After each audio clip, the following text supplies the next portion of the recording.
If you walked into a medieval cottage on a winter night, you might expect to be met by thick smoke, crackling flames, and the sharp sting of burning timber. But instead, you'd find something far stranger. A silent hearth glowing faintly beneath a layer of cool ash, warming the room without a single wisp of smoke.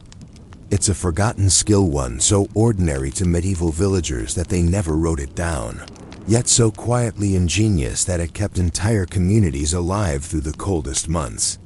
Tonight, you're going to step inside that world to discover how people who lived centuries ago created long-burning, smokeless fires using nothing more than patience, wood, and a few deceptively simple tricks.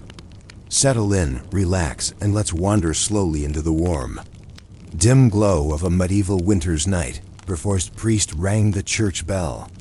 Long before the market street, filled with footsteps and wool cloaks and the smell of damp straw, the medieval village already had a secret rhythm. It lived quietly in the cottages, weaving through the timber beams and thatched roofs. It glowed in the hearths, warmed the fingers of shepherds and millers, and softened the joints of women kneading bread at dawn. That rhythm was fire-steady, low, and strangely clean. And if you had stepped into an English or French or Castilian village in the late Middle Ages, you might have felt it too, that peculiar gentle heat that did not sting the eyes, that curled upward without leaving a plume, that burned with patience. These were the long-burning, nearly smokeless fires of medieval life, a technology so ordinary at the time that villagers hardly spoke of it, and yet so quietly sophisticated that it shaped everything from cooking patterns and sleeping habits to how much timber was taken from the local forest. To understand how these people made fires that burned all night without filling a room with choking smoke, you must first imagine the structure of their homes. The cottages were small, built of wattle and daub or rough fieldstone. Their roofs were bundles of reed or straw. Their chimneys, if they had chimneys at all, were often little more than a narrow exit hole in the roof. Smoke that rose too quickly or too heavily would cling to the beams, leave black streaks on the rafters, and even seep into clothes and bedding. In villages where winter lasted 4 months and fuel was precious, smoke was more than a nuisance. It was a sign that heat was being wasted. Medieval villagers did not think of energy efficiency the way we do now, but they understood instinctively what worked. They had learned, not from books or written instructions, but from watching, repeating, and perfecting small techniques passed down through households. Many of these techniques were so simple that a village child could repeat them, and yet they were subtle enough that a visitor from afar would need weeks to understand how the quiet, clean hearths persisted day after day. The fire always started with the right wood. Medieval villagers knew that green, freshly cut wood would sputter, smoke, and hiss. They knew that softwood like pine or fir would burn quickly and release resins into the air. They preferred hardwoods whenever they could get them: oak, beech, ash, and sometimes chestnut. These woods burned slower, lasted longer, and produced less smoke once they had been dried properly. Drying wood was a household ritual in itself. Logs were split, stacked in cribs or against the outer cottage wall, and covered with makeshift thatch to keep off rain. Villagers didn't measure dryness in months or percentages. They measured it with touch, how light a log felt in the hand, how hollow it sounded when 2 pieces struck each other, how easily the bark peeled away. Over time, the entire community understood the quiet truth: dry wood burned cleanly. And clean burning meant less fuel wasted, fewer coughing fits, and less danger of sparks settling in the straw roof overhead. But the long-burning, smokeless fire did not come only from using dry wood. It came from understanding how wood itself behaved. When you place a fresh log on a flame, it crackles and spits because volatile compounds in the wood, the resins, oils, and trapped moisture, ignite unevenly. But if you pack the wood tightly, restrict the air, and create a slow smolder rather than a fast flame, those compounds burn more completely. The fire becomes a bed of deep red coals rather than a blaze of yellow tongues. And this is exactly what medieval villagers aimed for. As evening settled, many households prepared the hearth for the night. They would spread the remaining coals from the days, cooking into a small hollow, and lay a few partially burned logs around it. Then they piled ash over the coals. This was the secret that many modern people overlook. Ash slows the oxygen reaching the embers. The fire does not suffocate completely. It simply breathes more slowly. Beneath its blanket of ash, it holds its heat for hours, even until morning. This technique had a practical name in some regions: banking the fire. It meant that one did not need to light a new fire the next day, which was not as trivial as striking a match. Fire stealing from a neighbor was common, and sometimes a household with the best embers became the silent helper of the entire street. But more importantly, banking the fire meant the cottage stayed warm, enough through the night to keep the chill from spreading through damp bedding and thatched walls. Above the hearth, many cottages had a smoke hood or a crude wooden canopy that funneled rising vapors upward. But when the fire burned correctly, there was little to funnel. Instead of clouds of gray smoke, there was only a low red glow, with occasional soft wisps that curled and vanished. If a visitor walked in, especially one used to open fires in large halls, he might marvel at how comfortable the room felt. No stinging eyes, no acrid haze, no crackling smoke from wet timber, just warmth. What made these fires even more remarkable was the fuel that supplemented wood. Throughout Europe, villagers gathered peat in boggy regions. Peat was decomposed vegetation compacted by centuries of pressure. When dried thoroughly, it burned hot with almost no flame. Villagers in Ireland, Scotland, the Low Countries, and northern England considered peat as valuable as wood, and in some places, even more. A stack of well-cut peat bricks could last weeks. When placed on a small ember bed and covered lightly in ash, peat could produce a steady, gentle heat that lasted through the entire night with barely a wisp of smoke. Further south, charcoal played a similar role. Charcoal was wood that had been partially burned without oxygen, leaving behind almost pure carbon. Making charcoal was an art, done in pits or under domed earth kilns. The process filled the forest edges with quiet smoke for days, and villagers often tended the mounds carefully to ensure the right balance of oxygen. Too much air, and the wood would burn to ash. Too little, and it would rot rather than carbonize. When done properly, charcoal burned hotter than raw wood and almost entirely smokeless. In a medieval cottage, charcoal was usually saved for tasks requiring high-heat baking flatbread on iron plates, heating tools, or boiling water quickly.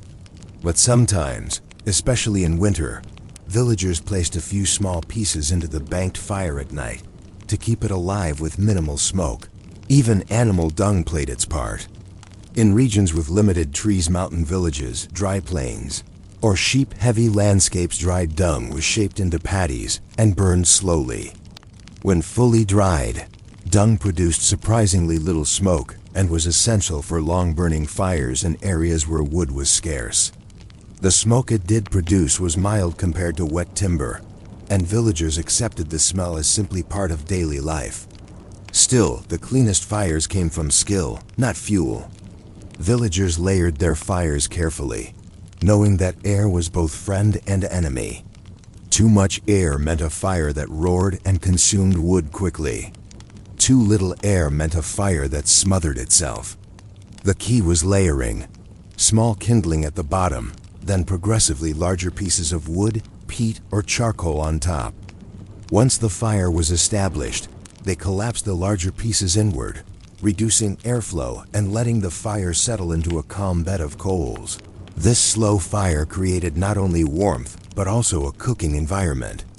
Many medieval dishes relied on long simmering rather than fast boiling. Pottages, vegetable stews were kept warm for hours on the hearth's edge. Oat or barley porridge stayed thick and warm through dim mornings. Bread dough often sat near the fire overnight, absorbing its slow heat before baking in the village oven. The hearth defined the rhythm of every meal and every day.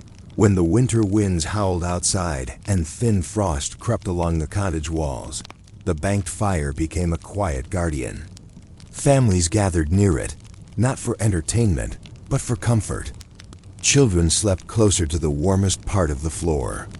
Elders wrapped wool cloaks around their shoulders and leaned back against wooden stools. The fire's glow was not dramatic. It flickered faintly, sometimes hidden under a layer of ash, like a sleeping creature.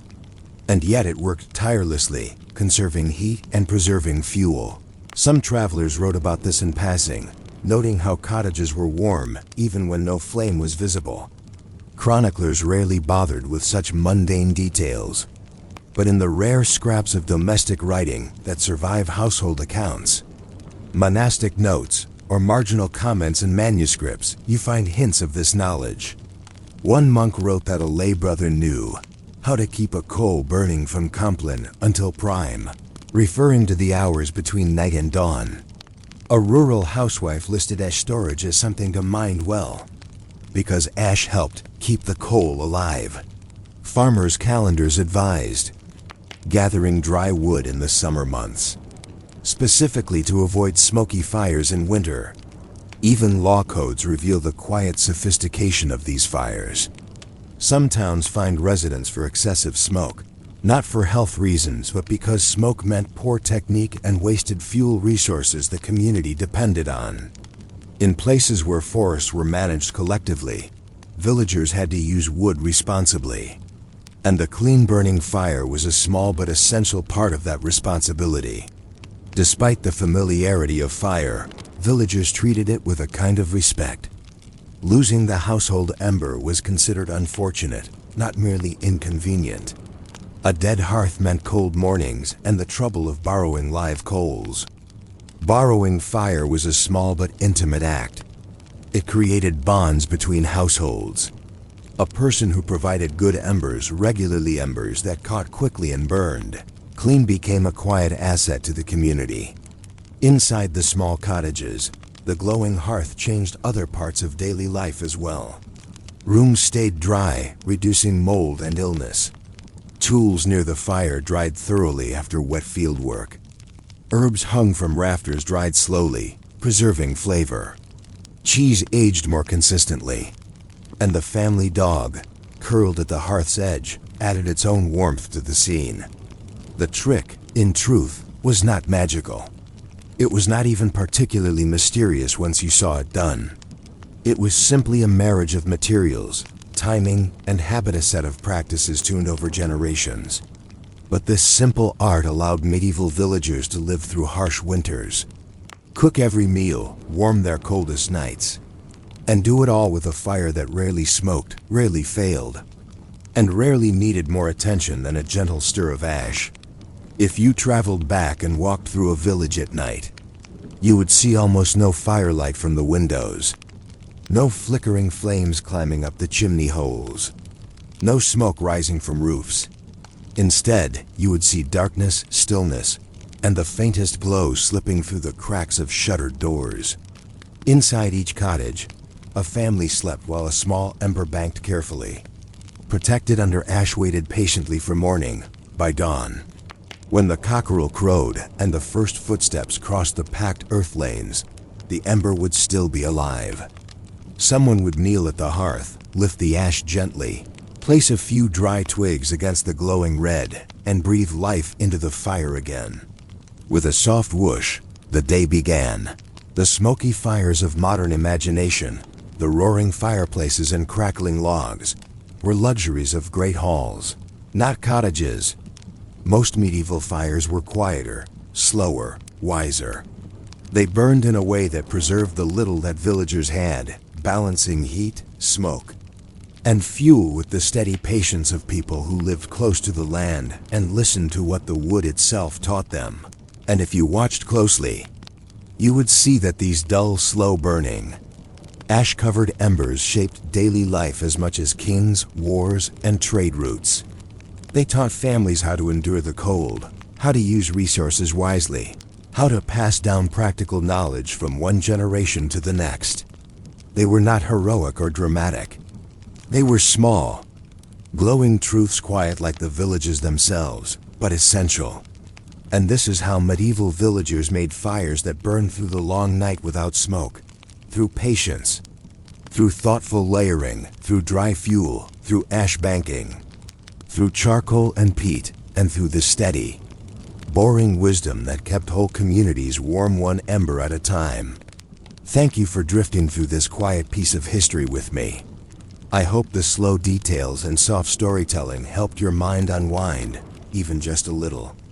If you enjoyed spending this peaceful time together and want more calm, sleepy journeys into the past, it truly helps when you like the video and subscribe to the channel.